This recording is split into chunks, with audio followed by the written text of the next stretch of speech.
오늘도 틴나타는 스님이 반야신경 읽어보겠습니다. 강 건너 참자위에 이르는 지혜.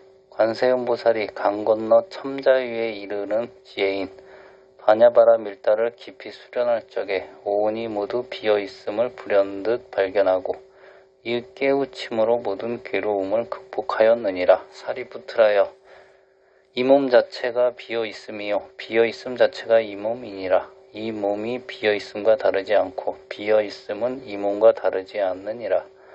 느낌, 인식, 마음의 의지작용, 의식 또한 이와 다르지 않으니라. 사리푸트라여, 모든 현상의 비어있음의 표식을 지니나니 그 참된 문성은 태어남도 없고 죽음도 없고 존재도 없고 비존재도 없고 더러움도 없고 깨끗함도 없고 늘어남도 없고 줄어듦도 없는 본성이니라. 이런 까닭에 비어있음 가운데 몸의 느낌도 의식도 인식도 마음의 의지작용도 의식도 따로 존재하는 분리된 자아 개체가 아니니라.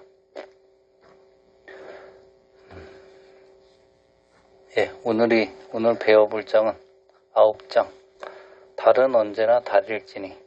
사리푸트라여, 모든 현상은 비어있음의 표식을 지니나니 그 참된 본성은 늘어남도 없고 줄어듦도 없는 본성이니라. 이 장을 배워보겠습니다. 우리는 대개 성장은 일종의 증가이며 늙음은 일종의 감소라고 생각합니다. 사람이 재에서 재로, 먼지에서 먼지로 돌아간다는 말은 그리 즐겁게 들리지 않습니다. 먼지로 돌아가고 싶어하는 사람은 없을 테니까요. 이런 식으로 생각하는 것은 우리의 분별심입니다. 우리가 먼지의 참모습을 알지 못하기 때문입니다. 모든 원자는 거대한 신비입니다. 우리는 아직도 전자와 핵을 완전히 이해하지 못했습니다. 과학자들에게 먼지 한 톨보다 흥미로운 것은 없습니다. 먼지 입자는 경이롭기 짝이 없습니다. 베트남의 고전문학 중 12세기 리 왕조 시대의 경의선사가 남긴 2줄짜리 개송을 소개합니다. 우주가 존재하기에 한 점 티끌도 존재하네. 한 점 티끌이 없으면 온 우주도 존재하지 않으리. 있다 없다 관념은 우리의 마음이 만들어낸다는 뜻입니다. 선사 또한 이렇게 읊었습니다. 머리카락 한 올 끝에 온 우주를 얹을 수 있고 겨자씨 한 톨 안에 해와 달을 볼 수 있다. 하나의 모든 것이 담겨 있으며 이 모두가 곧 하나입니다.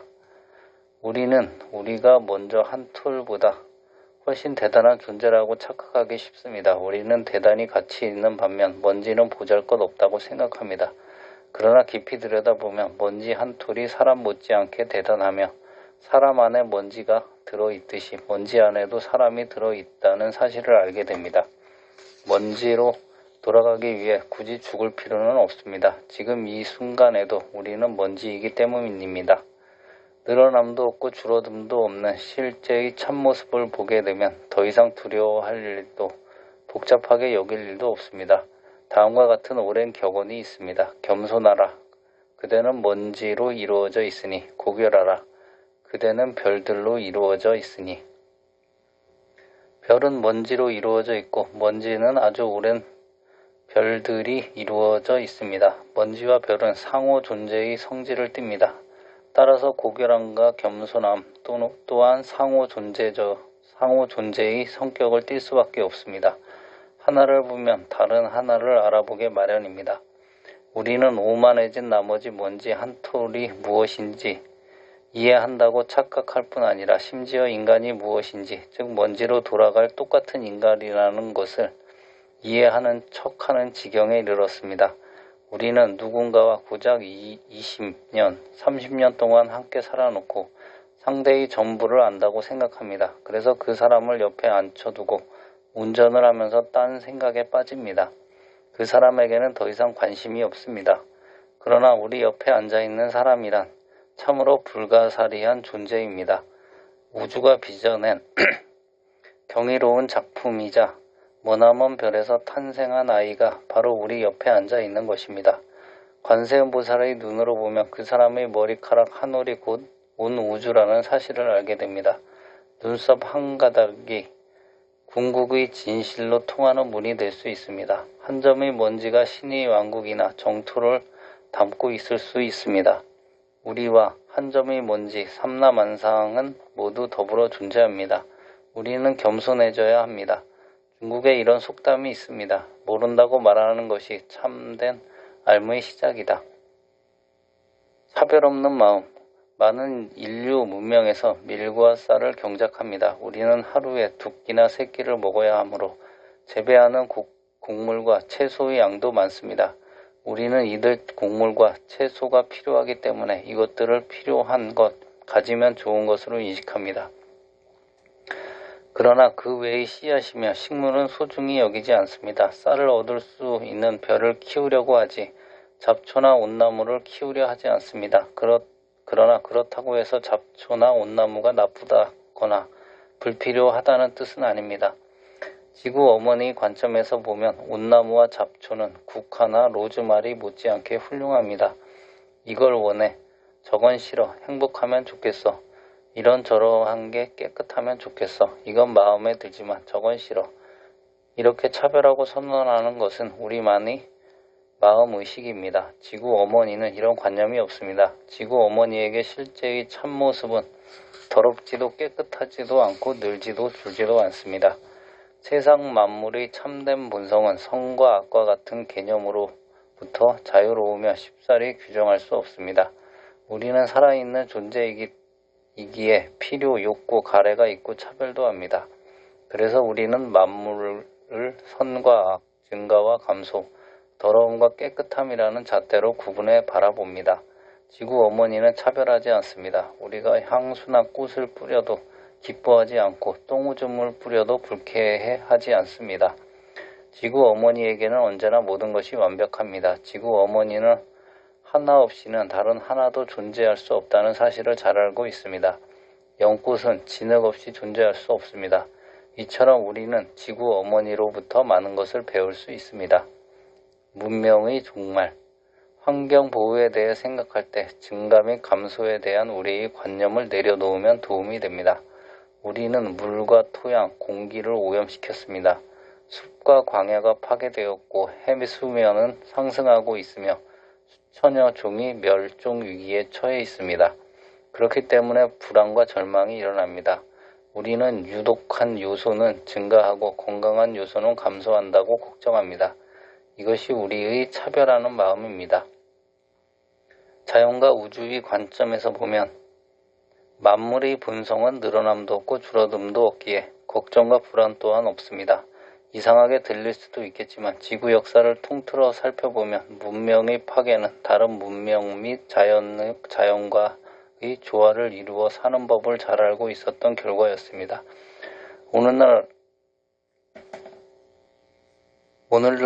우리 문명도 그와 같은 자멸의 과정에 놓여 있습니다. 현재의 생산과 소비 수준을 계속 유지하며 살아간다면 우리의 문명이 종말을 맞이할 것이라는 점에 의심의 여지가 없습니다. 그러나 지구는 몇백만 년이 걸리더라도 회복하고 치유되어 결국은 균형을 되찾을 것입니다. 지구에서 또 다른 문명이 일어날지도 모릅니다. 지구 어머니에게는 그 무엇도 늘어나지 않고 줄어들지도 않습니다. 지구는 시간과 공간을 다른 규모로 덜 인간 중심적인 관점에서 바라봅니다. 우리 대부분은 두려움이 일어나면 감추기에 급급합니다. 우리는 두려움을 직시하기 무서워하는 경우가 많습니다. 그러나 부처님은 두려움의 씨앗을 꺼내어 똑바로 바라보라고 권하셨습니다. 우리는 변화를 두려워하고 또한 기후변화를 두려워합니다. 지금처럼 계속 살아간다면 대재앙이 닥쳐오리라는 사실을 우리는 잘 알고 있습니다. 해안 지역의 많은 도시가 물에 잠기고 새로운 수많은 질병이 창궐할 것입니다. 그동안 우리는 육류 생산량을 늘리기 위해 드넓은 숲을 파괴해왔습니다. 현재 농지의 80%가 가축을 기르거나 곡물을 재배해서 식량을 얻는 용도로 쓰이는데 이는 지구 전체 대지 면적의 30% 정도에 해당합니다. 우리는 숲을 파괴하고 온실가스를 더 많이 배출하면서 우리의 문명을 위험에 빠뜨리고 있습니다. 우리는 우리의 탐욕 때문에 자멸할 위험에 직면했습니다. 우리 대부분은 이 사실을 알고 있지만 두려움 때문에 어찌할 바를 모릅니다. 두려움 때문에 무력감에 빠져서 꼼짝하지 못하거나 반대로 현실을 부정합니다. 부처님은 두려움의 본질과 당면한 위험의 본질을 깊이 들여다보라고 조언하십니다. 우리 이 문명은 언젠가는 끝이 날 수밖에 없습니다. 우리 문명은 죽음을 피할 길이 없으며 우리가 계속 지금과 같은 탐욕과 분노와 망상에 허우적대며 살아간다면 문명의 죽음은 더욱 빨리 닥쳐올 것입니다. 문명의 삶은 인간의 삶과 같습니다. 현상 차원에서는 태어남이 있고 죽음이 있습니다. 어쩌면 우리 문명이 죽음을 맞이한 뒤 재생한 지구에서 새로운 문명과 종족이 탄생할지도 모릅니다. 그렇게 되면 이들은 새 문명과 종족이 우리의 지속이 될 것입니다. 죽음과 탄생은 서로의 지속이기 때문에 궁극적인 관점에서 보면 태어남도 없고 죽음도 없으며 늘어남도 없고 줄어듦도 없습니다. 잃는 것은 아무것도 없습니다. 그러므로 우리는 우리 문명의 죽음을 받아들여야 합니다. 죽음을 받아들이는 것에는 좋은 점이 있습니다.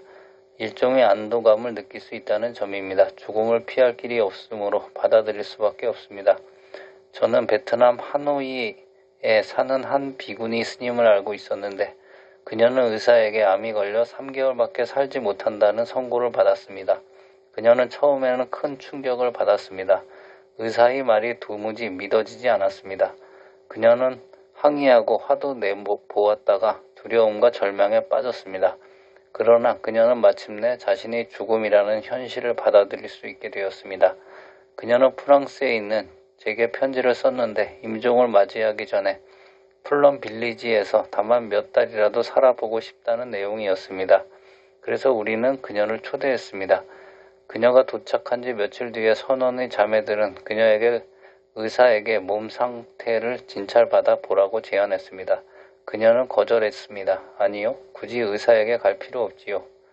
저는 제가 죽는다는 사실을 받아들였어요. 저는 의사를 만나거나 병을 치료하러 여기 온 것이 아니라 남는 시간 동안 여러분과 함께 살고 싶어서 왔어요.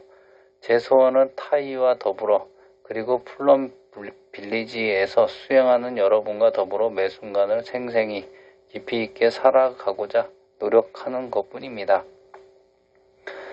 그래서 그녀는 병원에 가지 않았습니다. 그녀는 온종일 매 순간 행동 하나하나에서 마음 챙김을 실천하고자 노력했습니다. 마침 그렇게 생활할 수 있는 여건이 갖추어져 있었고 자신의 죽음을 받아들이기도 했기에 그녀는 참된 평화를 누리며 지냈습니다.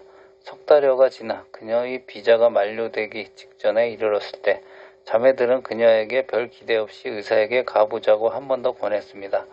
이번에는 그녀가 제안을 받아들였습니다. 의사는 그녀를 꼼꼼히 진찰한 뒤에 이렇게 선언했습니다. 글쎄요, 믿기는 어렵지만 암이 사라졌습니다. 지금은 건강하신데요. 그녀는 하노이로 돌아가 15년을 더 살았습니다. 비슷한 이야기들이 많습니다. 이런 이야기들은 우리가 진실을 받아들일 수 있을 때 평화로워진다는 사실을 보여줍니다. 우리의 마음이 평화로울 때 치유가 가능해집니다. 지금처럼 계속 살아가다가는 우리 문명이 멸망하고 수억 명이 죽어갈 수밖에 없다는 진실을 진정으로 받아들일 수 있다면 우리는 평화를 얻을 것입니다. 그렇지 않으면 절망과 분노, 공포 때문에 공황 상태에 빠지고 그 결과 기후변화로 인한 최악의 영향이 닥치기도 전에 문명의 종말을 앞당기게 될지도 모릅니다. 무엇을 해야 할까?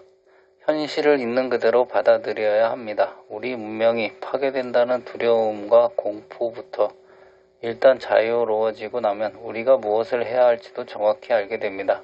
그러면 함께 힘을 모아 지구를 구하기 위해 해결책을 실천해 나갈 수 있습니다. 2006년 11월 29일자 UN 보고서에 따르면 육류 소비를 50%만 줄여도 우리 문명을 살리기에 충분합니다. 이 정도는 누구나 쉽게 실천할 수 있습니다. 우리의 두려움은 우리를 파괴할 수 있는 잠재력을 지니고 있습니다. 그러나 우리가 지구 어머니의 관점에서 바라보아 늘어남도 줄어듦도 없다는 통찰을 발휘한다면 우리에게는 두려움을 뛰어넘어 깨어날 수 있는 기회가 있습니다. 반야신경이 설파하는 것과 같은 우주적 관점에서 바라보고 우리 문명이 파괴될 수 있다는 사실을 온전히 받아들인다면 우리 문명을 구할 수 있는 기회가 아직 남아 있을지도 모릅니다. 부처님의 가르침을 따르면 지구를 구하기 위해서는 우선 자신부터 구해야 합니다. 비행기에서 다른 사람들을 돕기 전에 내가 먼저 산소 마스크를 써야 하는 것과 같습니다. 일단 우리부터가 두려움을 극복하면 다른 사람들도 두려움을 극복할 수 있도록 도울 수 있습니다. 마음 챙김 수행을 통해 전 인류가 깨어날 수 있도록 돕는 것만이 우리 문명을 구하는 유일한 희망입니다. 강 건너 참자 위에 이르는 반야신경의 지혜를 우리가 진정으로 이해한다면 이러한 깨어남이 집단적으로 일어날수록 도울 수 있습니다. 인류가 공포에서 자유로워지면 어떻게 살아야 우리 자신, 아이들, 우리 문명의 미래를 지킬 수 있는지도 명확하게 알게 됩니다. 우리는 자신이 죽음을 두려워합니다. 죽으면 더 이상 사람이 아니라고 생각하기 때문입니다. 우리는 먼지로 돌아갈 것입니다. 우리는 죽으면 어떤 면에서든 줄어들고 작아질 것이라고 생각합니다. 그리고 우리는 우리 문명의 죽음을 두려워합니다. 이는 문명 또한 파괴되면 재와 먼지에 지나지 않고 이전의 상태보다 줄어들어 작아질 것이며 성스럽고 선하고 아름다운 것이 수없이 사라질 것이라고 생각하기 때문입니다. 그러나 그것은 사실이 아닙니다. 먼지 한 톨은 온 우주를 품고 있습니다. 우리가 태양만큼 커다란 존재라면 지구를 내려다보며 대수롭지 않게 여길지도 모릅니다.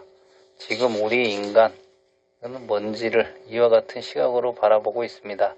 그러나 크고 작다고 생각은 우리 마음이 지어낸 관념일 뿐입니다. 모든 것은 다른 모든 것을 포함한다는 것이 상호 존재와 상호 침투의 원칙입니다. 종이 한 장은 햇살, 벌목꾼, 숲을 비롯한 삼라만상을 품고 있습니다. 종이 한 장이 작거나 보잘것없다는 생각은 관념에 불과합니다. 우리는 바로 그 종이 한 장마저도 없애버릴 수 없습니다. 세상 그 무엇도 없애버릴 수 없습니다. 마하트마 간디와 마틴 루터 킹 주니어를 암살한 사람들은 그들을 완전한 무로 만들어 버리려고 했습니다. 그러나 그들은 모습만 바뀌었을 뿐 어쩌면 이전보다 훨씬 더 큰 존재가 되어 우리와 함께 하고 있습니다. 우리 역시 그들이 지속입니다. 그러므로 개인이든 문명이든 파괴되는 것을 두려워하지 마십시오. 줄어들고 쇠하는 것을 두려워하지 마십시오. 이는 마치 달과 같습니다. 우리 눈에는 달이 차오르고 이지러지며 변화하는 모습을 보이지만 달이 달이라는 사실은 언제나 변함이 없습니다. 10장 이름에는 무엇이 들어있는가? 이런 까닭으로 비어있은 가운데 몸도 느낌도 인식도 마음의 의지작용도 의식도 따로 존재하는 분리된 자아 개체가 아니니라. 상호 존재의 경이로운 발현으로서의 몸은 우리가 머릿속에 생각하는 자기의 몸과는 상당히 다릅니다. 우리 오온도 이와 같습니다. 그 각자는 전체 우주의 발현입니다. 사람은 사람 아닌 요소로 이루어져 있습니다. 인류는 외따로 존재할 수 없습니다. 인류는 동물, 식물, 광물과 더불어 존재해야 합니다. 사람 아닌 이러한 요소를 모두 제거해버리면 아무도 남아있지 못할 것입니다. 따라서 인류를 지키려면 동물과 식물, 광물을 보호해야 합니다. 그것이 바로 심오한 생태학에 관한 가장 오래된 텍스트인 금강경의 가르침입니다. 지구 어머니는 언제나 우리를 보살피고 있습니다. 우리가 우리 몸, 느낌, 의식, 마음의 의지작용, 의식 등을 돌보는 법을 배우면 우리 또한 지구 어머니를 돌보고 있는 것입니다. 반야신경의 전통적인 텍스트는 오온, 12연기, 18개, 사성제를 포함한 불교의 핵심 가르침을 부정하고 있는 것으로 유명합니다. 우리는 오온에 관해서 다음과 같이 들었습니다. 그러므로 공 가운데에는 색도 없고 수상행식도 없느니라. 이 표현 때문에 여러 세대에 걸친 수행자들이 오온은 존재하지 않는다고 생각함으로써 공에 대한 가르침을 오해하게 되었습니다. 이런 생각 때문에 그들은 허무주의 함정에 빠지고 맙니다. 이 새로운 번역에서 우리는 그런 오해를 줄이고자 해당 구절을 바꾸어서 오온 중 그 어느 것도 분리된 자아 개체가 아니라고 분명히 밝혔습니다. 몸과 오온이 존재하지 않는다는 말이 아니라 그것들이 나 혹은 자신으로 식별할 수 있는 분리된 자아 개체로 존재하는 것이 아니라는 말입니다. 실제로 분리되어 따로 존재하는 개체로서의 몸은 없지만 자칫하면 그런 몸이 있다는 착각에 빠지기 쉽습니다. 그러나 우리 마음이 나, 내 것, 내 자신이라며 매달리는 별개의 몸은 환상에 불과합니다. 약속된 명칭. 우리가 몸을 몸이라고 언급할 때는 우리는 현실에 꼬리표를 달고 있습니다. 몸이라는 단어는 지명, 별칭 또는 관습과 같습니다. 우리는 그 대상을 몸이라고 부르는데 동의하지만 지도가 실제의 땅이 아닌 것과 마찬가지로 몸이라는 이름은 실제의 몸이 아닙니다. 우리는 일상 언어에서 당신, 나, 후지산, 피레네, 산맥 등에 대해 이야기합니다. 부처님도 사람이나 사물을 이름으로 부르셨습니다. 제자 중 어느 한 명에게 아난다야, 함께 영축산 꼭대기에 올라가 보지 않겠느냐라고 말을 걸거나 사리푸트라여, 승려들이 탁발을 가도록 준비해 주게라고 하셨을지도 모릅니다. 그러나 부처님이 이런 표현을 사용할 때 그 말에 사로잡히지 않으셨습니다. 우리는 분리된 자아를 가리키는 용어를 사용할 때 분리된 자아가 자아 아닌 온갖 요소로 구성되어 있다는 사실을 알고 있습니다.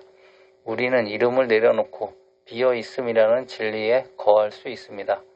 이것이 가명의 가르침입니다. 동쪽과 서쪽이라는 기준이 합의된 용어를 사용하면 도움이 됩니다. 그러나 서쪽은 동쪽이 성립되기 비로소 성립될 수 있습니다. 서쪽 안에 동쪽이 들어있고 동쪽 안에 서쪽이 들어있습니다. 동쪽에서 서쪽을 없애버리면 동쪽은 더 이상 존재하지 않습니다. 동쪽과 서쪽은 분리된 존재가 비어 있습니다. 동쪽은 동쪽이고 서쪽은 서쪽이다. 둘은 결코 만날 수 없다는 말은 동서의 상호 존재라는 본질을 아직 보지 못했다는 뜻입니다. 둘은 이미 서로 안에 들어가 있으므로 굳이 만날 필요가 없습니다. 북쪽과 남쪽도 마찬가지입니다. 무상, 삼해탈문 중 두 번째인 무상의 가르침과 가명에 대한 가르침은 공이라는 진리를 스스로 깨닫는 데 도움이 되는 관점입니다. 우리가 이 진리를 볼 때 수많은 다른 진리가 드러날 수 있습니다. 상은 속기 쉽습니다. 사람들은 국기의 경례를 할 때 다양한 색깔의 국기를 바라보며 해당 국가와 민족을 떠올립니다. 국기는 상징입니다. 사람들은 정말로 국기의 경의를 표현하는 것이 아닙니다. 자기 나라와 국민을 기리는 것입니다. 국기 자체에는 한낱 천조각에 불과하지만 국기가 어떤 기능을 하고 깃발이 무엇을 나타내는지에 대해서는 우리 모두가 동의했습니다. 우리는 국기 그 자체가 아닌 다른 실제를 가리키는 데 국기의 이미지를 사용합니다. 무상은 아무런 상이 없다는 뜻이 아니라 겉모양에 사로잡히지 않는다는 뜻입니다. 나는 차를 따를 때 내가 찻잔에 구름을 따르고 있다는 사실을 알 수 있습니다. 어제 하늘에서 본 구름은 죽지 않고 오늘의 차가 되었습니다. 차를 들여다볼 때 구름이 보이지 않는다면 차를 정말 제대로 본 적이 없다는 뜻입니다. 여전히 상이니 겉모양이니 하는 것에 사로잡혀 있는 셈이지요. 상과 기존의 관념을 넘어 현실의 참다운 본성을 깊이 들여다볼 필요가 있습니다. 존재와 비존재에 대한 우리의 생각은 대부분 매우 피상적입니다. 우리는 종이를 육안으로 볼 수 있을 때 종이가 존재한다고 말합니다. 우리 눈에 그 종이가 더 이상 보이지 않으면 종이가 존재하지 않는다고 말합니다. 해바라기를 비롯한 다른 모든 현상과 마찬가지로 종이는 태어나고 죽거나 존재하거나 존재하지 않거나 오고 가거나 같거나 달라지는 다양한 모습을 띌 수 있지만 이런 모습은 겉으로 드러나는 상에 지나지 않습니다. 이러한 다양한 모습이 종이의 궁극적인 실체를 나타내지는 못합니다. 이런 연유로 금강경에서 상이 있는 곳에 속임수가 있다고 하는 것입니다. 한 그루 옥수수, 팝콘을 만들려면 옥수수 알을 튀기는 대신 흙이 조금 담긴 화분에 심는다고 합니다. 그러면 작은 옥수수 그루를 쉽게 기를 수 있습니다. 제대로 물을 주고 햇빛을 쬐어준다면 몇 주 지나지 않아 이파리도 하나둘씩 돋아날 것입니다. 이쯤에 이르면 옥수수 씨앗은 더 이상 그 상을 가지고 있지는 않습니다. 다시 말해서 옥수수 씨앗의 모습을 더는 간직하고 있지 않다는 점에서 이견이 없습니다. 그러나 모습이 바뀌었다고 해서 그 씨앗이 더 이상 존재하지 않는다고는 말할 수 없습니다. 이전의 모습을 찾아볼 수 없다고 해서 그것이 비존재의 영역으로 들어갔다고 할 수 없습니다. 우리는 우리가 씨앗을 심었다는 사실을 알고 그 씨앗은 이제 한 그루 옥수수로 자라났습니다. 그러므로 모습이 바뀌었다 해서 씨앗이 더 이상 존재하지 않는다고는 할 수 없습니다. 논리적으로 옥수수 씨앗이 옥수수 그루 안에 아직 살아있다는 점에 동의하기는 어렵지 않습니다. 우리는 옥수수 씨앗이 옥수수 그릇의 모든 세포 안에 존재한다는 사실을 잘 알고 있으니까요. 옥수수 씨앗을 옥수수 그루와 분리해서 밖으로 끄집어낼 수는 없습니다. 그러나 대부분의 우리는 옥수수가 자라는 모습을 보면 오직 식물의 모습만 볼 뿐 씨앗이 되었던 옥수수 알은 보지 않습니다. 식물을 볼 때 그 씨앗까지 보려면 약간의 연습이 필요합니다. 이것이 바로 무상의 눈으로 세상을 바라보는 수행입니다. 우리는 아버지나 어머니가 죽었다고 생각할지 모르지만 사실 그분들은 언제나 우리 안에 살아 있습니다. 우리는 우리 몸의 모든 세포 하나하나에 우리 부모님을 접할 수 있습니다. 우리 안의 아버지나 우리 안의 어머니에게 말을 걸 수도 있습니다. 어머니나 아버지를 익숙한 형상으로는 더 이상 볼 수 없지만 부모 자식 간의 대화는 언제나 가능합니다. 사랑하는 이를 더 이상 익숙한 상으로 볼 수 없다고 해서 그들이 거기에 존재하지 않는다는 뜻이 아닙니다. 옥수수 그루가 옥수수 그루일 뿐 옥수수 씨앗은 아니라고 생각한다면 옥수수 그루를 온전히 보지 못한 것입니다. 아들이 그저 아들일 뿐 아버지가 아니라고 생각한다면 아들을 온전히 보지 못한 것입니다. 아버지가 없으면 아들도 없습니다. 아들에게서 아버지를 없애버리면 아들은 더 이상 존재하지 않습니다. 아들이 없다면 아버지는 아버지가 될 수 없습니다. 원인과 결과는 항상 함께합니다. 반야신경은 몸은 비어있다는 사실, 즉 색이 공하다는 사실을 이해하면 모든 상을 초월할 수 있다고 이야기합니다. 상을 초월할 때 나 혹은 내 것이라고 할 만한 분리된 자아 개체가 없다는 사실을 여실히 알게 됩니다. 뭔가 모든 현상이 공한 것은 물론이요. 우리가 사물을 가리키고 묘사할 때 사용하는 상도 공합니다. 현상과 상이 모두 본질적으로 비어 있습니다. 이 두 가지 가르침을 공상과 무상이라고 합니다. 우리는 모든 상을 초월할 수 있어야 합니다. 특히 태어남과 죽음, 존재와 비존재, 오고감과 같은 상을 초월할 수 있어야 합니다. 공이라는 지혜가 닿고 실제의 참 본성인 그러함에 가 닿으려면 공이라는 상 혹은 표식조차도 버려야 합니다.